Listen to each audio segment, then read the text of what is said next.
देखो 25,487 SSCGD post बाहरी जो मैंने इच्छुक 1/12/2025 रु 31/12/2025 मध्य ऑनलाइन एप्लाई करें। ऑफिशियल वेबसाइट रही ssc.gov.in रे से माने ऑनलाइन एप्लाई करें।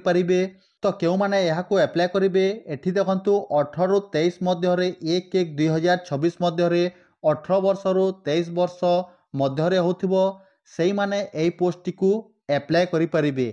तेबे यार क्वालिफिकेशन टी रही matriculations and 10th class pass from recognised board रो जो कौन सी बोर्ड रो से माने पास करथिबे ताहेले एई पोस्ट को अप्लाई करें। तेबे एठी देखंतु कौन पोस्ट टी खाली रही बीएसएफ 524 मेल एवं फीमेल 92, सीआईएसएफ 13,135 फीमेल रही 1460, सीआरपीएफ रे 5,366 एवं फीमेल रही 124, एसएसबी रे रही 1,764 फीमेल रे नहीं, आईटीबीपी रे रही 1,049 एवं फीमेल रे रही 194, एयर रिफ्लेमेंट जीडी रे रही 1,556 एवं फीमेल रही 156 एवं एसएसएफ रे रही 23।